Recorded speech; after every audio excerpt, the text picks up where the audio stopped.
Shalom, selamat pagi jemaat Tuhan. Berjumpa kembali dalam doa pagi online. Mari hampiri hadiratnya, Allah yang peduli, Allah yang mengerti kehidupan kita, umatnya. Sungguh Engkau tahu, tak ada yang tersembunyi, lebih dari kata Kau tampung air mataku, hanya padamu ku berserah. Kau Tuhan penolong di hidupku, kekuatanku hanyalah di dalam-Mu. Kau setia memulihkanku.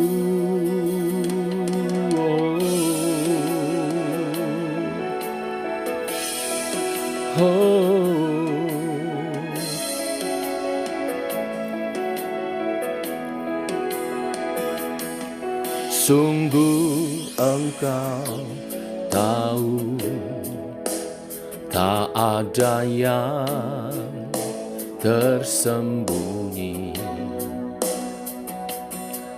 lebih dari kata Kau tampung air mataku, hanya padamu ku berserah.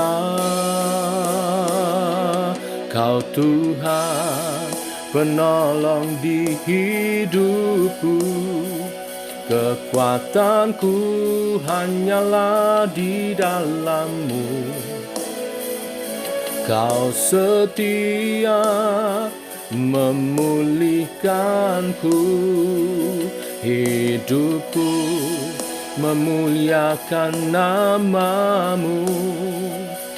Rahmat-Mu menaungi hidupku. Kau setia sampai akhir hidupku.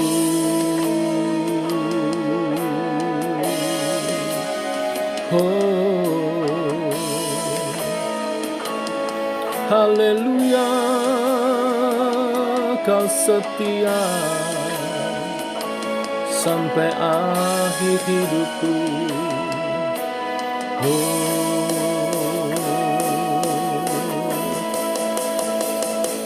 Kau Tuhan penolong di hidupku, kekuatanku hanyalah di dalam-Mu. Kau setia memulihkanku, hidupku memuliakan nama-Mu. Rahmat-Mu menaungi hidupku. Kau setia sampai akhir hidupku. Kau setia sampai akhir hidupku. Haleluya, terpuji nama-Mu, terpuji nama-Mu Tuhan. Kau setia, Kau mulia, Kau agung. Haleluya, terpuji nama-Mu. Kami mengucap syukur buat kasih setia Tuhan yang memulihkan setiap kami. Yang berdosa Engkau ampuni dan Engkau pulihkan kami kembali. Teguhkan oleh kebenaran firman, untuk kami mengerti dan mensyukuri karya Tuhan memulihkan hidup setiap umatnya. Dalam nama Tuhan Yesus Kristus. Amin. Bapak Ibu, kita akan melanjutkan renungan firman Tuhan hari ini. Lukas pasal 15 ayat 11 sampai 32. Perumpamaan anak yang hilang. Agak panjang Bapak Ibu Saudara, jadi saya bagi menjadi 3 bahasan. 3 hari berturut-turut hari ini, dan lusa hari Senin dan Selasa. Hari ini saya akan menyoroti anak bungsu, nanti berikutnya anak sulung, dan kemudian sang bapa. Demikian firman Tuhan, Lukas 15 ayat 11 sampai 32. Yesus berkata lagi, ada seorang mempunyai 2 anak laki-laki. Kata yang bungsu kepada ayahnya, "Bapa, berikanlah kepadaku bagian harta milik kita yang menjadi hakku." Lalu ayahnya membagi-bagikan harta kekayaan itu di antara mereka. Beberapa hari kemudian anak bungsu itu menjual seluruh bagiannya itu, lalu pergi ke negeri yang jauh. Di sana ia memboroskan harta miliknya itu dengan hidup berfoya-foya. Setelah dihabiskannya semuanya, timbullah bencana kelaparan di dalam negeri itu, dan ia pun mulai melarat. Lalu ia pergi dan bekerja pada seorang majikan di negeri itu. Orang itu menyuruhnya ke ladang untuk menjaga babinya. Lalu ia ingin mengisi perutnya dengan ampas yang menjadi makanan babi itu, tetapi tidak seorang pun yang memberikannya kepadanya. Lalu ia menyadari keadaannya. Katanya, "Betapa banyak orang upahan Bapakku yang berlimpah-limpah makanannya, tetapi aku di sini mati kelaparan. Aku akan bangkit dan pergi kepada Bapakku dan berkata kepadanya, Bapa, aku telah berdosa terhadap surga dan terhadap Bapa. Aku tidak layak lagi disebutkan anak Bapa. Jadikanlah aku sebagai salah seorang upahan Bapa." Maka bangkitlah ia dan pergi kepada bapaknya. Ketika ia masih jauh, ayahnya telah melihatnya. Lalu tergelaklah hatinya oleh belas kasihan. Ayahnya itu berlari mendapatkan dia, lalu merangkul dan mencium dia. Kata anak itu kepadanya, "Bapa, aku telah berdosa terhadap surga dan terhadap Bapa. Aku tidak layak lagi disebut anak Bapa." Tetapi ayah itu berkata kepada hamba-hambanya, "Lekaslah bawa kemari jubah yang terbaik, pakaikanlah itu kepadanya, dan kenakanlah cincin pada jarinya dan sepatu pada kakinya. Dan ambillah anak lembu tambun itu, sembelihlah dia, dan marilah kita makan dan bersuka cita. Sebab anakku ini telah mati dan menjadi hidup kembali. Ia telah hilang dan didapat kembali." Maka mulailah mereka bersukaria. Sampai di sini dulu pembacaan kita, karena saya hari ini hanya menyoroti anak bungsu. Bapak Ibu, 3 perumpamaan berturut-turut di dalam Lukas pasal 15 ini memiliki latar belakang yang sama, yaitu Yesus ingin mengajar atau menyampaikan gambaran sikap hati Tuhan kepada orang-orang berdosa yang mau bertobat. Di mana di ayat 2, di sana orang-orang Farisi dan ahli Taurat tidak menyukai karena Yesus duduk makan bersama dengan orang-orang berdosa. Yesus ingin mengajar betapa hati Tuhan begitu sukacita bila mendapati orang yang berdosa bertobat dan menerima Yesus sebagai Tuhan dan Juru Selamatnya. Sukacita seperti seorang gembala yang menemukan dombanya yang hilang. Sukacita seperti seorang wanita yang menemukan dirhamnya yang hilang. Dan puncaknya sukacita seperti seorang bapa yang menemukan anaknya yang telah hilang kembali. Dalam perikop kita kali ini bicara tentang anak bungsu.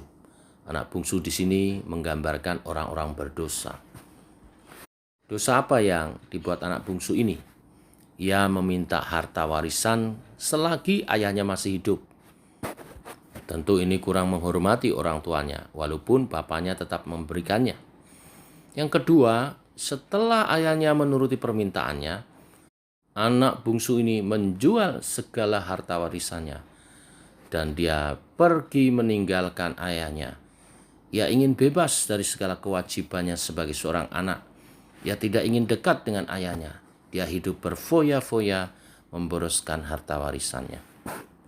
Secara rohani, sebagai orang percaya, kadang kita juga dihadapkan pada hal yang sama, bukan? Kita tidak ingin terikat dengan aturan-aturan yang diberikan oleh Tuhan. Memang di dalam Tuhan banyak aturan. Tidak boleh bekerja pada hari Minggu, harus mengutamakan hari itu untuk berbakti, sabat bagi Tuhan, harus memberi persembahan persepuluhan, tidak boleh berdusta dalam bekerja, harus jujur, tidak boleh berzina, ya, tidak boleh mencari pasangan tidak seiman, dan banyak lagi aturan yang lain. Kalau kita merasa itu semua mengganggu kita dan kita ingin bebas, hati-hati, kita bisa terjerumus dengan dosa anak bungsu ini. Dan akibatnya, yang pertama, mati secara rohani, dan akhirnya terhilang. Perhatikan di ayat 32, belum saya baca tadi, ya. Dikatakan, kita patut bersuka cita dan bergembira karena adikmu telah mati dan menjadi hidup kembali. Ia telah hilang dan didapat kembali. Akibat dosa yang lain, anak bungsu ini mengalami kebangkrutan dan terhina. Saat dia bangkrut, dia harus bercerih lelah, ya, melarat, bekerja menjadi penjaga babi, bahkan makan ampas babi untuk mengisi perutnya pun dia tidak diizinkan. Dosa memang pada mulanya menawarkan atau menjanjikan atau bahkan memberikan kesenangan, tetapi pada akhirnya membawa penderitaan dan kehinaan.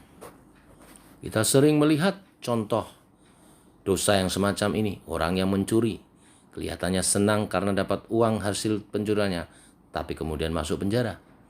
Orang yang mempunyai pil atau will kelihatannya senang, tapi kemudian keluarganya berantakan.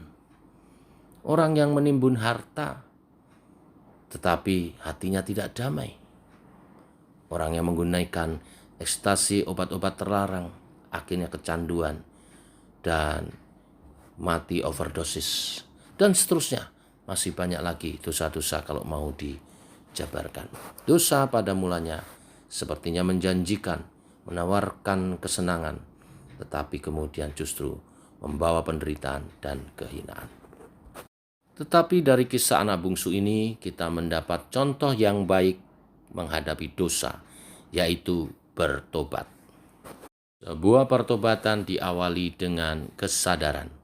Di ayat 18-19 dikatakan ia merenung dan lalu sadar akan dosanya. Tetapi tidak hanya merenung dan sadar akan dosanya, langkah berikutnya ia mengambil keputusan. Ayat 18 mengatakan, aku akan bangkit dan pergi kepada Bapakku dan berkata kepadanya, Bapa, aku telah berdosa terhadap surga dan terhadap Bapa. Aku tidak layak lagi disebut anak Bapa. Jadikanlah aku sebagai salah seorang upahan Bapa. Jadi dia mengambil keputusan untuk berbalik kepada bapaknya. Dan poin finalnya adalah dia benar-benar kembali kepada bapaknya. Artinya dia melakukan pertobatannya itu. Ya, ayat 20, maka bangkitlah ia dan pergi kepada bapaknya, dan seterusnya. Inilah tahapan yang benar seorang bertobat dari dosanya. Firman Tuhan menjelaskan bahwa kalau saudara adalah orang berdosa dan mau bertobat, kembalilah kepada Tuhan. Dan firman Tuhan mengajar kepada kita kembali datang melalui Yesus, yang adalah satu-satunya penebus, pengantara kita kepada Bapa di surga. Yohanes 14 ayat 6 mengatakan, Yesus berkata kepadanya, akulah jalan dan kebenaran dan hidup. Tidak ada seorang pun yang datang kepada Bapa kalau tidak melalui aku. Hanya melalui Yesuslah kita diterima kembali oleh Bapa di surga. 1 Timotius 2 ayat 5 mengatakan, karena Allah itu Esa, dan Esa pula dia yang menjadi pengantara antara Allah dan manusia, yaitu manusia Yesus Kristus. Inilah berita firman hari ini. Hati Bapa kita di surga sangat bersuka cita melihat orang yang berdosa menyadari dosanya dan berbalik bertobat, menerima Yesus sebagai Tuhan dan Juru Selamatnya, dan menerima keselamatan. Sambutlah setiap orang, siapapun dia, yang ingin bertobat. Tolonglah dia bertumbuh. Jangan seperti orang Farisi yang melihat dengan sebelah mata orang-orang berdosa, padahal mereka mau bertobat. Tuhan memberkati. Mari kita berdoa. Bapa, kami mengucap syukur buat hari yang baru, hari yang limpah dengan berkat-Mu, karena Engkau memberkati kami dengan kebenaran firman. Engkau mengingatkan kami akan pertobatan. Engkau memperlihatkan hati-Mu Bapa ketika melihat orang-orang berdosa yang bertobat. Engkau menyambut mereka. Biarlah kami memiliki hati-Mu Bapa, untuk kami memberitakan Injil kepada jiwa-jiwa yang haus akan keselamatan-Mu. Sekaligus kami bersyukur akan kasih karunia-Mu, akan keselamatan yang Kau beri kepada kami, dengan kami mengerjakan keselamatan kami dalam kasih Tuhan kepada sesama melalui pelayanan kami. Kesempatan yang baik ini kami juga bawa dalam doa persiapan ibadah daripada gereja-Mu hari Minggu esok. Baik ibadah pagi maupun sore, Tuhan melawat setiap persiapannya. Hamba-hamba-Mu yang akan menyampaikan firman Tuhan, Tuhan urapi sehingga menangkap isi hati Tuhan, menyampaikan kepada umat-Mu. Umat-Mu boleh suluh dan terang bagi jalan mereka. Mereka berjalan dalam kebenaran firman-Mu, menggenapi rancangan-rancangan-Mu atas karya keselamatan dari Tuhan kepada umat-Nya. Urapi juga para pelayan, tim worshiper, dari worship leader, singer, tim musik, dan tim multimedia yang juga mengatur untuk online. Tuhan, Engkau mengurapi dan melancarkan semuanya. Dalam pengurapan yang sama kami mempersiapkan dalam latihan, dan nama Tuhan boleh dimuliakan. Kami menyerahkan ibadahnya dari pagi dan juga sore, baik secara langsung maupun online. Tuhan menolong segalanya. Akhirnya kami serahkan setiap jemaat-Mu, berkati dengan kesehatan, supaya dengan kesehatan yang daripada-Mu mereka mempersiapkan ibadahnya yang terbaik. Memberi hati dan hidup mereka persembahan yang terbaik datang saat menyembah kepada-Mu Tuhan. Beri cuaca yang baik, suasana yang baik di kota kami, supaya ibadah dapat berjalan dengan baik. Nama Tuhan dipermuliakan. Engkau menerima sembah sujud syukur umat-Mu. Berkati semua umat Tuhan yang pagi ini bersama-sama doa pagi online mendengar daripada doa pagi ini. Yang sakit Tuhan sembuhkan, yang lemah Tuhan kuatkan. Ada pertolongan, ada sukacita, dan rahmat berkat Tuhan menyertai langkah-langkah kami sepanjang hari ini. Sehingga usaha pekerjaan kami menghasilkan yang terbaik dan segala sesuatunya diperlancar oleh Tuhan. Demikian doa-doa kami, dalam nama Tuhan Yesus kami berdoa, kami bersyukur. Amin. Demikian saudara doa pagi kita. Selamat pagi, selamat berjalan bersama dengan Tuhan. Shalom, tetap semangat.